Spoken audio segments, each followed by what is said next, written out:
नमस्कार, आप देख रहे हैं एक न्यूज 24 और मैं हूं स्वाति आपके साथ। विनायक दामोदर सावरकर को लेकर एक बार फिर से देश में राजनीतिक और कानूनी बहस तेज हो गई है। इस बार विवाद कांग्रेस नेता राहुल गांधी और सावरकर के परिवार के बीच चल रहे मानहानि के मामले को लेकर है और सबसे बड़ा सवाल यही है कि क्या सावरकर ने अंग्रेजों को दया याचिकाएं लिखी थी और अगर लिखी थी तो उनका मतलब क्या था। पूरा विवाद राहुल गांधी के एक पुराने बयान से जुड़ा है।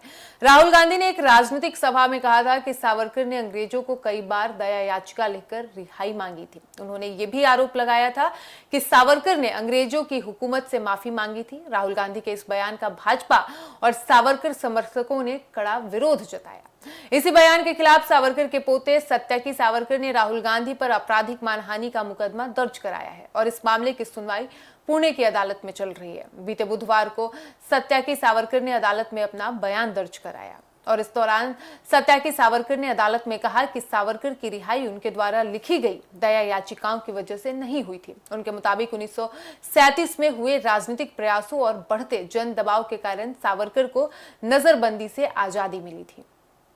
अदालत में दर्ज बयान के अनुसार सत्याकी ने कहा कि सावरकर की रिहाई के पीछे कई नेताओं और संगठनों के प्रयास थे। उन्होंने बताया कि 1923 में काकीनाडा कांग्रेस अधिवेशन में भी सावरकर की रिहाई की मांग वाला प्रस्ताव पारित किया गया था। उस समय कांग्रेस अधिवेशन की अध्यक्षता मौलाना मोहम्मद अली जौहर कर रहे थे। सत्याकी ने यह भी कहा कि उस दौर में सावरकर की लोकप्रियता बढ़ रही थी और जनता भी उनकी रिहाई की मांग कर रही थी और इसी वजह से राजनीतिक दबाव बना और बाद में उन्हें रिहा कर दिया गया।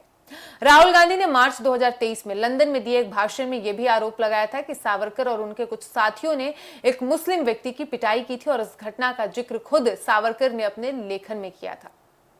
हालांकि सत्याकी सावरकर ने अदालत में इस दावे को भी गलत बताया। उन्होंने कहा कि सावरकर किसी भी प्रकाशित किताब या लेख में ऐसी घटना का उन्होंने जिक्र नहीं किया और मिलता भी नहीं है। उनका आरोप है कि राहुल गांधी ने इतिहास को गलत तरीके से पेश किया है और सावरकर की छवि को खराब करने की कोशिश भी राहुल गांधी ने की है और इसी वजह से उन्होंने राहुल गांधी के खिलाफ भारतीय दंड संहिता की धारा 500 के तहत मानहानि का मामला दर्ज कराया और सजा के साथ मुआवजे की भी मांग की है।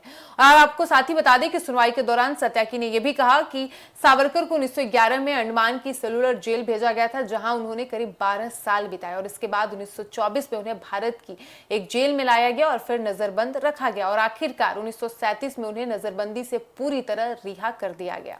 हालांकि बहस के दौरान राहुल गांधी के वकील ने सत्याकी सावरकर से पूछा कि क्या सावरकर ने अंग्रेजों को ऐसी दया याचिका लिखी थी जिसमें उन्होंने भविष्य में किसी राजनीतिक या क्रांतिकारी गतिविधि में हिस्सा न लेने की बात कही थी।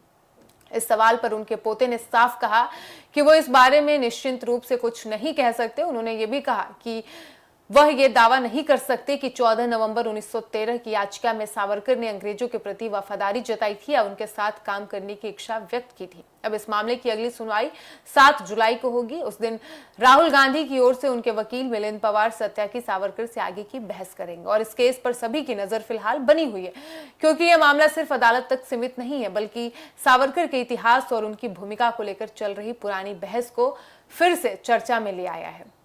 और यही वजह है कि एक तरफ भारतीय जनता पार्टी और सावरकर के परिवार और खास करके उनके पोते ने कांग्रेस की आलोचना की है, कांग्रेस पर सवाल खड़े किए हैं, क्योंकि राहुल गांधी ने जब 2023 में वीर सावरकर को लेकर यह बयान दिया था और उन पर यह आरोप लगाए थे कि उन्होंने अंग्रेजों के सामने रिहा की याचिका की थी और उन्होंने ये कहा था कि अगर उन्हें रिहा कर दिया जाएगा तो वो किसी भी राजनीतिक गतिविधि या क्रांतिकारी गतिविधियों में वो शामिल नहीं होंगे, जिसका विरोध किया सावरकर के पोते और भारतीय जनता पार्टी और खास करके सावरकर के समर्थकों ने और इस पर नाराजगी भी जाहिर की थी। फिलहाल इस वक्त की खबर में इतना ही और ऐसे ही तमाम खबरों के लिए बने रहिए हमारे साथ और देखते रहिए एक न्यूज़ 24। धन्यवाद।